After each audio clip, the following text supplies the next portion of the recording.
রহমতুল্লাহি ওয়া বারাকাতুহু। 1180 হিজরি আনুমানিক 1767 খ্রিস্টাব্দের দিকে বাগদাদ শরীফ থেকে এক নুরানি কাফেলা আওলাদে আতাহার এই পাক জমিনে তথা উপমহাদেশের জমিনে উড়িষ্যার চাঁদবালির বন্দর হয়ে সর্বপ্রথম প্রবেশ করেন। উড়িষ্যার চাঁদবালির বন্দর হয়ে বীরভূম জেলার কুষ্টিগিরি নামক একটি জায়গাতে এসে এই নুরানি মুবারকময় কাফেলা খানদানে আওলাদে আতাহার সর্বপ্রথম অবস্থান করেন। এখানে গৌসে সানি হযরত মাওলানা সৈয়দনা সৈয়দ শাহ জাকির আলী আল কাদরি আলাইহিস সালাম এবং কুতুবে বারি হযরত মাওলানা সৈয়দনা সৈয়দ শাহ রওশন আলী আল কাদরি আলাইহিস সালাম পাক বিদ্যমান ছিলেন। এবং আজ যার উরুস শরীফ উনিও ছিলেন হযরত মাওলানা সৈয়দনা সৈয়দ শাহ তুফাইল আলী আল কাদরি আলাইহিস সালাম পাক। তো হুজুর পাকদের এই কাফেলা দুটি ভাগে অংশে বিভক্ত হয়ে যায়। একটি চলে যান কুশি নদীর তীরে তথা পূর্ণিয়া শরীফের হযরত রওশনগঞ্জ পাকে হযরত মাওলানা সৈয়দ শাহ রওশন আলী আল কাদরি আলাইহিস সালাম পাক, এবং অজয় ও কুনু নদীর তীরে মঙ্গলকোট শরীফের মতো মহাপবিত্র পুণ্য জায়গাটাকে গৌসে সানি আলাইহিস সালাম পাক নির্বাচন করেন।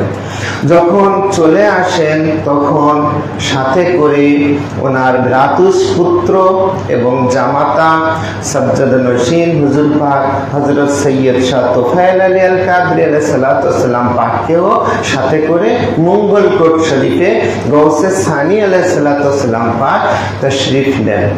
এই গ্রামে তিনি অবস্থান করতেন। গৌসে সানি আলাইহিস সালাম পাক কাদরিয়া তরিকা আহলে বাইত পাক খানদানে আওলাদে আতাহার হুজুরে গৌসে পাকের এই মহান তরিকার তিনি প্রচার করতে লাগলেন।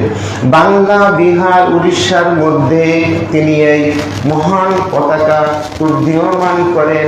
এর ফলে অনেক লোক দূর দূরান্ত থেকে মঙ্গলকোট শরীফে সমবেত হতো এবং মঙ্গলকোট শরীফে হুজুর পাকের সান্নিধ্য লাভ করতেন। হুজুর পাক ওনাদেরকে বিভিন্ন প্রশ্নের উত্তর দিতেন।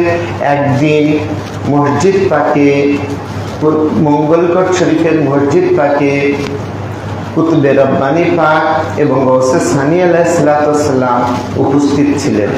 এমন সময় হঠাৎ করে দক্ষিণ পূর্ব কর্ণের দিকে তাকিয়ে গৌসে সানি আলাইহিস সালাম পাক বলছেন, এই দিক থেকে অর্থাৎ মেদিনীপুর শরীফের দিকে তিনি ইশারা করে বললেন যে আমার বংশে মেহের নামক এক নূর অতি শীঘ্রে আগমন করবে।